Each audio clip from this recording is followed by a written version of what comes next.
ख़बर शेयर कंदा कंधकोट में सॼे मुल्क जी कंधकोट में भी 27 अक्टूबर कश्मीरी भाइरनि सां इज़हार यकजहती करण लाइ योम सियाह तौर जोश जज़्बे सां मल्हायो वियो।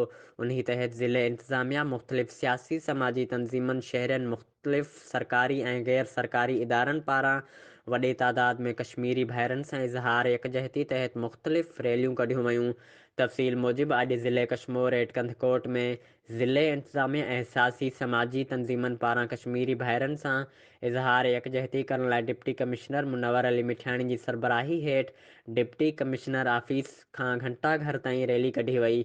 रैली में शरीक थींदड़ माण्हुनि बैनर ऐं प्ले कार्ड खणी कश्मीर थींदो पाकिस्तान ज़िंदाबाद, पाक फ़ौज ज़िंदाबाद ऐं भारत पारां कश्मीरी अवाम ते थींदड़ ज़ुल्म ऐं ॾाढ ख़िलाफ़ नारा हयां ऐं पाकिस्तान ऐं कश्मीर जो झंडो पिणु फड़कायो। रैली खे डिप्टी कमिश्नर मुनव्वर अली मिठाणी ऐं ॿिनि ख़िताब कंदे चयो त 27 अक्टूबर 1947 में भारत पारां कश्मीर ते गैरक़ानूनी कब्ज़ो कयो, जंहिं जे असां अॼु ताईं मज़म्मत कंदा अचूं था ऐं हिन ॾींहं खे योम सियाह तौरु मल्हाईंदा अचूं था। असीं पूरी दुनिया खे ॿुधाइण था चाहियूं त कश्मीर पाकिस्तान जो अटूट हिसो आहे, जेको इंशाअल्लाह जल्द अज़ जल्द हासिल करे वठंदासीं।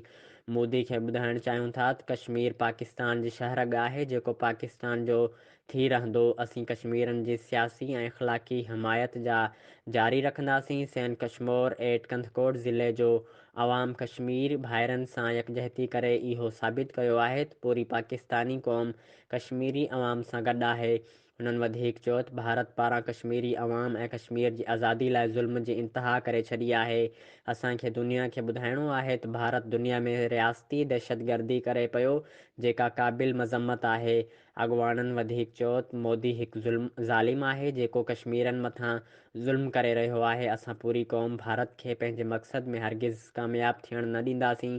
रैली में वॾी तादाद में शहरनि पुलिस रेंजर्स सहाफ़ी सिविल सोसाइटी नुमाइंदनि ज़िले इंजॉयज़ जे अॻुवाणनि ऐं सूबाई तोड़े वफ़ाक़ी मुख़्तलिफ़ खातनि जे अफ़सरनि पिणु शिरकत कई। योम सियाह जे मुनासिबत सां सॼे ज़िले अंदरि कश्मीर तंगवानी कंधकोट में पिणु रैलियूं कढियूं वयूं।